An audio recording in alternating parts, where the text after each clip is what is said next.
Every foot of these 68 acres is alive with excitement. The Fairfield County Fair is a world all its own, and you'll see the old and the new.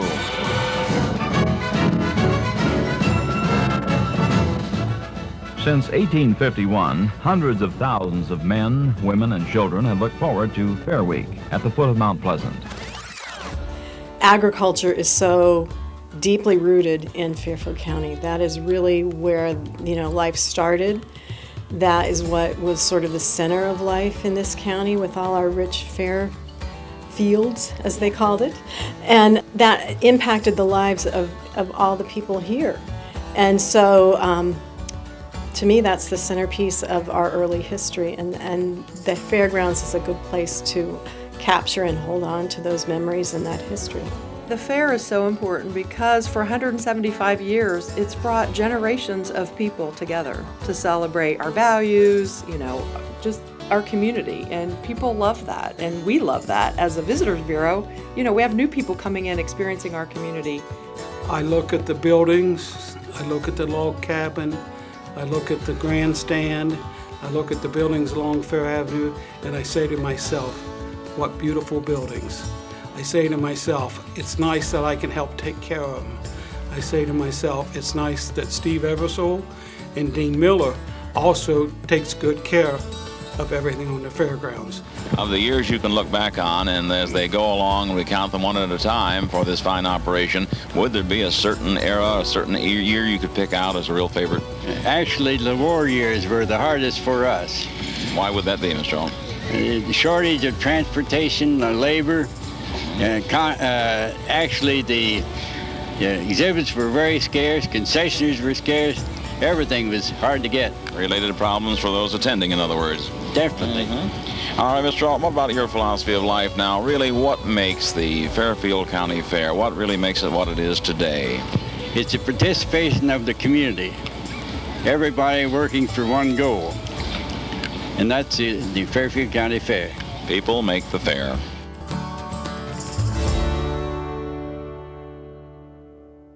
To me, I feel like the fair is just like a big kind of like celebration of all of like our hard work that we've poured into like these projects and all of our animals and everything. I have a lot of friends and family that come and like visit the fair, and my friends through 4-H, and I feel like all my friends and their families are kind of like my family, like they're like my second family. So I feel like the biggest part of like the Fairfield County Fair to me is like just like the big family aspect of it. Like I feel like we're all just one big family, and I feel like that makes it really special to me and really like near and dear to my heart. All 10 years I've been involved in market hogs in some facet or another. The first 9 years were primarily market hogs, so I would take 2 crossbred hogs every year, show those live. I did a carcass project my 3rd or 4th year, which was a very cool experience actually. And then in addition to all of the hogs, I also show our Scottish Highland cattle at the fair. We got into those 4 or 5 years ago.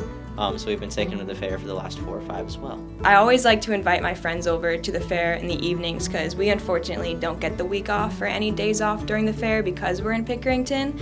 But the, Fairfield County has so many amazing things, especially being in the fall. It really makes it stand out from most county fairs in Ohio. But we have things like the Demolition Derby, the Combine Derby, Rodeo, all these amazing things that happen in the evening that I try to invite my friends to, while also being able to teach them about the projects that we participate in. When I was a freshman at Capital University, I was in a speech class and we were to do a demonstration. My demonstration was on how to make an apple pie. So then that weekend I went to my grandparents, and my siblings were still in 4-H. My grandfather often entered the horses in the open class. The open class book was there. I flipped to the baking and thought, I think I'll give this a try. So I've been entering over 50 years.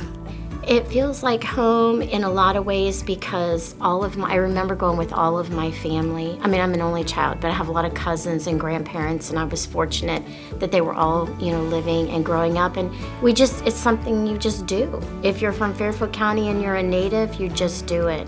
And we so have always enjoyed it. Some guys and I, years ago, back in the 90s, got together and bought a bunch of station wagons and got them all worked up and ran in the Demolition Derby. I told my wife, nobody ever gets hurt, don't worry about it, till they carried me off in an ambulance that night. It was a hoot. The other thing, Pierce's Waffles, man.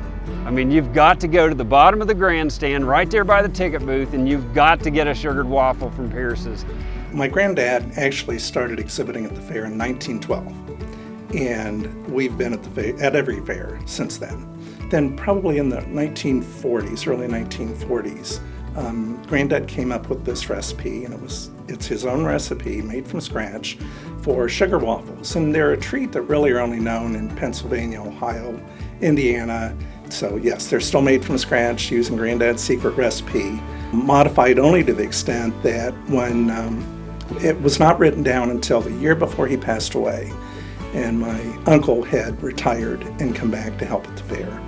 And he helped my granddad with each batch measure out his handfuls of this and spoonfuls of that to get it to measurements that are what my sister and I use today. I have a blast every time we go there, and I didn't used to come down for the fair. I didn't really realize all that was there.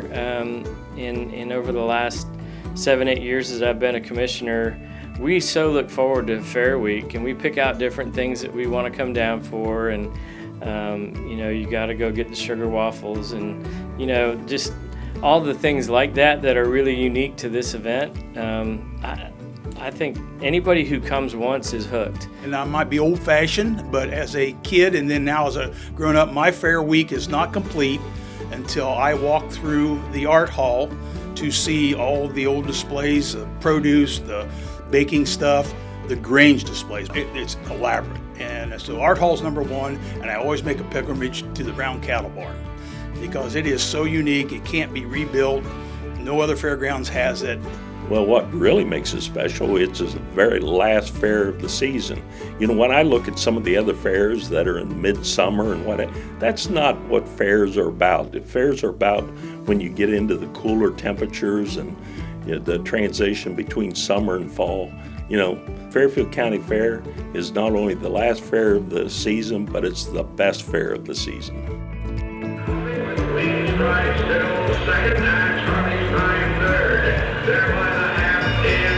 Welcome to Fairfield County Fair, Lancaster, Ohio, the last county fair. The Fairfield County Agricultural Society has taken great pains to preserve the past for the youth of today. Sold to calf at $3.20 a pound. Let's give him a hand there, ladies and gentlemen.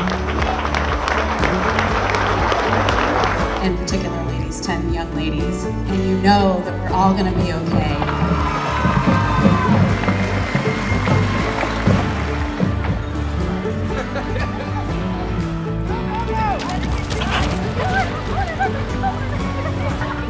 There truly is something for everyone at the Fairfield County Fair.